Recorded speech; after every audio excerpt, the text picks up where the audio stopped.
There's a lot of people who are trying to, their spirit and their ancestors, the Most High is pulling on them spiritually to evolve from where they are to where they need to go. A lot of brothers and sisters are searching spiritually right now. So I just want to give you a couple of points. I'm still a baby in the study of African spirituality. I am still a baby, a beginner in the study of African spirituality, which I've been studying for 16 years. Okay, 11 years formally, but 16 years in total, which is just a drop in the bucket. I'm a baby in it, but I want to give you some of my wisdom as I have learned it and experienced it. Couple things. Number one, you need to understand that your current religious foundation may have been a bridge for you and not a destination. Let me say that again. You need to understand, overstand, and understand that your current religious foundation may have been a bridge for you and not a destination. I need you to understand that. For some people, the church is a bridge. It gets you from where you were and takes you to where you need to continue. For some people, church will be a home. They'll always be there. They don't need any other spiritual power in their life. It's enough for them, and that's fine. For some people, the masjid is a destination. Some people will be Muslim forever, and that's great. For other people, it's not enough. For other people, Islam is a bridge that carried them from where they started to where they need to continue. For me, Islam was a bridge. For me, Christianity was a bridge. I was raised on those religions, and they took me from where I was as a child to where I needed to continue as an adult. Once that religion took me as far as it could, I have to get off of that ship, and I had to take another ship to continue taking me to where I need to go. Do not feel bad that you are questioning your religion. Do not feel bad that you are questioning your religion. The fact that you are questioning means your spirit is trying to wake you up to the reality that you need more, that there's more to the spiritual universe than what you have been introduced to. There's more to the spiritual universe than what you have been introduced to. The Quran is a beautiful book. I've read it cover to cover several times. I have no problem with it. The Bible is a beautiful book. I've read many chapters of the Bible. But guess what? Those books do not contain the A to Z of spirituality. Those books do not contain the Alpha and the Omega of all things spiritual. I respect the religions. I have no problem with the religion. I wouldn't have a problem joining an African-centered church with a black Jesus. I wouldn't have a problem joining an African-centered masjid. No problem with the religion. But I don't want my people feeling constrained and constricted by the boundaries imposed upon them by these man-made religions. Which takes me to my next point. No religion. Every religion was created by man, inspired by God. The man was inspired by God, but the religion was created by men. Okay? The tenets of Christianity were formed and fashioned after Jesus was gone. The tenets of Islam were formed and fashioned after Muhammad was gone. They did not create the structure and institution of the religions that they inspired. They came later. And anybody who doesn't know that doesn't know the history of their religion. I would encourage everyone to study African spirituality. Your children will have no choice at FDMG. I encourage everyone to study African spirituality. Your children will have no choice at FDMG because African spirituality is a class at FDMG that every child must take. The reason you have to get into African spirituality is because African spirituality offers things that the religions do not offer. African spirituality offers things that the religions do not offer. African spirituality offers things that the religions do not offer. Number one, African spirituality offers a balanced assessment of masculine divinity and female divinity. None of the religions give you that. None of the religions give you that. The three world religions are totally masculine from top to bottom. They are totally masculine. The creator is never seen as being the manifestation of divine feminine attribute. The creator is never considered the great divine mother. Never. Never. So for black women in particular, in order to really tap into your divine feminine, you're going to have to tap into the divine feminine attributes of supreme consciousness. No black women, in my spiritual opinion, no black woman, in my spiritual opinion, can reach her highest fulfillment of divine feminine having never addressed the creator from the aspect of the divine feminine. Okay, so that's number one. African spirituality gives you the balance of. Now, God is genderless. God is genderless. God is not man or woman. God is beyond gender. God is spirit, but God is the owner of both the masculine and feminine aspects upon which all creation is based. So there's no such thing as God always being man or God always being a woman. God is neither a man or a woman, but the supreme manifestation of divine masculine and feminine. So that's number one. African spirituality is going to give you the balance of divine masculine and feminine. None of the world religions can give you that. Number two, African spirituality is going to allow you, it requires you to build a relationship with your departed family called ancestors. African spirituality requires that you establish relationship with your departed blood relatives, ancestors. We come from God through who? Ancestors. We come from God through who? Ancestors. The ancestors are the chain, the divine chain from which you descend from God to earth. It is the chain of ancestors. And in order to reconnect to God, you must go through the ancestors, not your imam, through your ancestors, not your preacher, through your ancestors, not your priest, through your ancestors, not your rabbi, through your ancestors. You must build a relationship with your ancestors who are the angels. Our ancestors are our angels. Call their names. Ask them for help. Communicate with them. Build a shrine to them. We do not worship our ancestors. There's no such thing as ancestor worship. People call it that, but that is the wrong terminology. There's no such thing as ancestor worship. We do not worship our ancestors. We worship God. We venerate our ancestors. We honor our ancestors. We praise our ancestors. We remember our ancestors. We do not worship our ancestors. Now, let me give you the difference between praise and worship. Let me give you the difference between praise and worship. Let me give you the difference between praise. If you donated to the Frederick Douglass Marcus Garvey Academy, I may praise you for your donation. If you go down to help our Haitian brothers and sisters suffering from racism at the border, I will praise you for a good job. If you do something to help the community, I will praise you for what you did. There's nothing wrong with praise. We praise the ancestors for being in our life.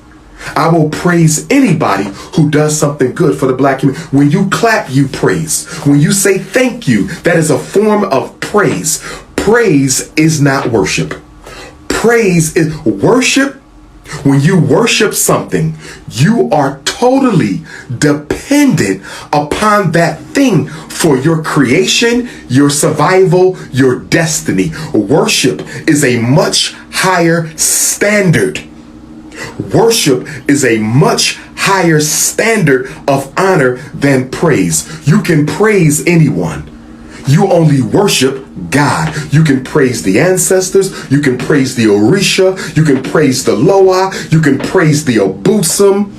You can praise the spirit guides, but you worship God. When you worship, you say that you are the reason I exist. When you worship, you say, I could not do anything except by your power. Don't confuse worship with praise. We praise the ancestors. We worship God and only God. Now, we have to now talk about the difference between God and the Supreme Being. Stay with me. Understand, overstand, and understand what I'm saying. Understand, overstand, and understand what I'm saying. Gods have never been supreme beings. I'm going to say it again. I'm going to say it again. A God by definition, is a manifestation or an aspect of the supreme being. Gods have never been the supreme being. Shango is not the supreme being. Asar is not the supreme being.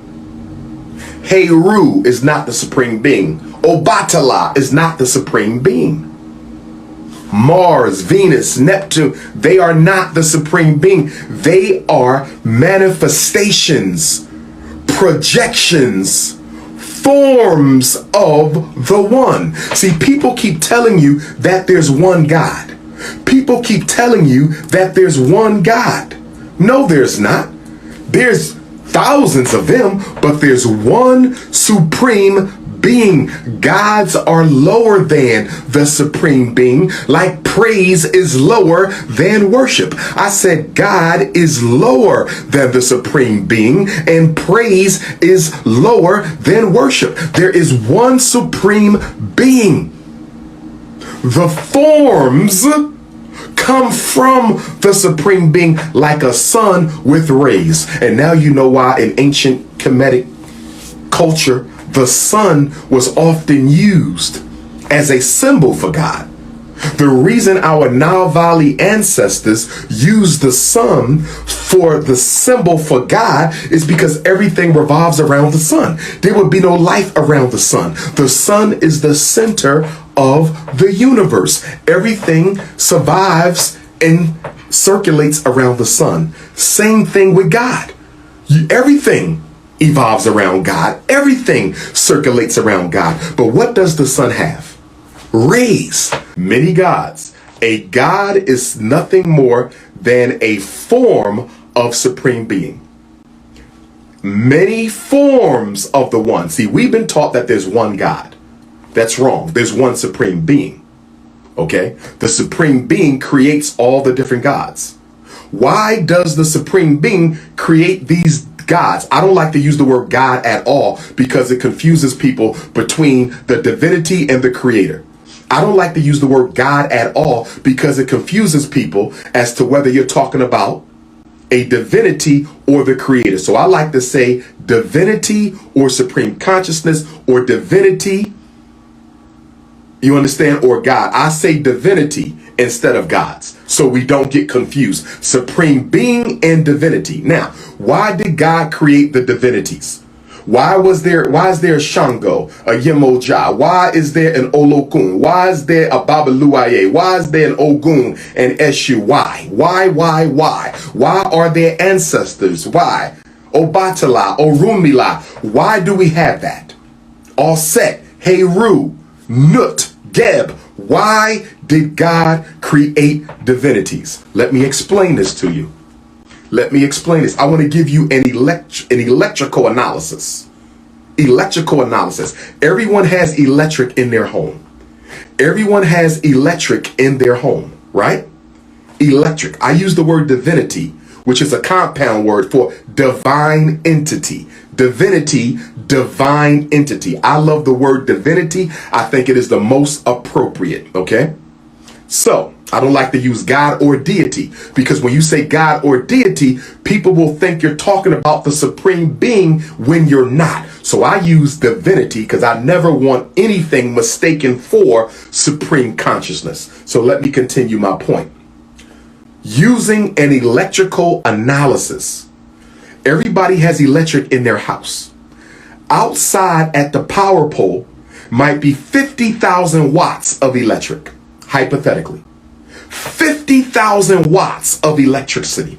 If you brought that 50,000 watts into your home without a transformer, they use transformers to do what? Knock down the power. They use transformers to do what? Reduce the power. They use transformers to harness this uncontrollable electric so you can use it to plug in your phone, turn on your stove, turn on your laptop, use your lights. Because that 50,000 volts will burn down everything in your house. It's too strong. You cannot work with that power coming from the pole. So the electric company takes the 50,000 watts and they transform it. And when they transform it, they send it to different receptacles in your house. You're still getting the power, but you're getting the power on a level where you can work with it and understand it. Is everybody following me? I want you to understand, overstand, and understand me. A transformer is used to convert the great power of the electric pole outside your house. They use a transformer to convert the power, and they knock it down into smaller units of power so you can use your electrical receptacles. Otherwise, your TV be blown out, your refrigerator will be blown out, your house will catch on fire, your cell phone will be blown out. Too much power. Okay? That is exactly what the supreme being does in the creation of the divinities. That is exact what the electric company does to bring electricity into your life is the same thing God does to bring divine power into your life. God is undefinable. God is unknowable. God is unapproachable. God is unseeable. God is incomprehensible. I don't care what religion you in. Nobody has ever seen God. Nobody knows God. Nobody can understand God. Nobody can comprehend God. God is too great for our human minds. God is beyond your understanding, beyond your words. I don't care if you call him God, Amen Ra, Olodumare, Jehovah, Allah. Those are just words. They do not capture the incomprehensible power of the supreme being. So, since God is unreal, I might want to block you, but I don't know how you mean that. But anyway, I don't deal with disrespect for supreme being. But anyway, brothers and sisters, God creates the divinities to give you access to divine power through these different streams of divine consciousness. So when we talk about Ogun, which is the Orisha that walks with me in this incarnation, Ogun is the form of God that relates to the divinity of power, strength, iron, nation building, military, truth, persistence, willpower. This is a form of God. It is a form, a manifestation of the supreme being. Yemunja is the part of God, that aspect of the supreme being that deals with the birthing of things, the stability and creation of the family, the third eye power. Do you understand? the cleansing of the community through the salt that is in the waters of the ocean. That is a form of God, an aspect of God. The reason you have the divinities is the same reason you have outlets in your home. The reason you have the divinities is the same reason you have electrical outlets in your home, because you cannot deal with the original source. The original source of the power is too great. You can't deal with that. So God transforms God into these various divinities so you can access divine power in a way that your human brain can understand. In a way that your human brain can understand. That's what this is. See, we keep talking about there's one God, and there is one supreme being, many gods, one supreme being. But what you also need to start saying, not only do you say that there's one God, you have to get in the habit of saying God is one, or all things are one in God. All things are one in God. All things are one with God. The all are one. You have to learn that. When all black people come together as one, that is a form of God, because the number one, which represents the creator, is total unity of all things. Total unity of all things is the one. Total unity of all things is the one, brothers and sisters. Do you understand? Total unity of the all is one. So all the divinities go back into God. All spirit goes back into God. All animals go back into God. The spirit of the rock, the spirit of the trees, the plants, the herbs go back from its source. Creation is a form of the creator. Creation is a form of the creator. We exist in God. We are manifestations of God. So when the brothers and the gods on earth say that the black man is God, the black woman is God, that's true. But you have to understand that you are not the supreme being. You did not create the sun, the moon, or the stars. You haven't even built a school or a supermarket or a bank for your people. So you're not the creator. You're not. Okay? But you are a form of the supreme being. And in being a form of the supreme being, you are one with the supreme being. So when you say the black man is God, you're not saying the black man is the supreme being, because you're not. You're saying the black man is a God, meaning a manifestation of, an aspect of the great and incomparable supreme being of the universe. You have to understand this. Religion has made us ignorant to the great spiritual divine possibilities that your life can experience. Religion has made us ignorant to the great and divine spiritual possibilities that exist. Yes, we are gods, but that is a frequency that you must attain.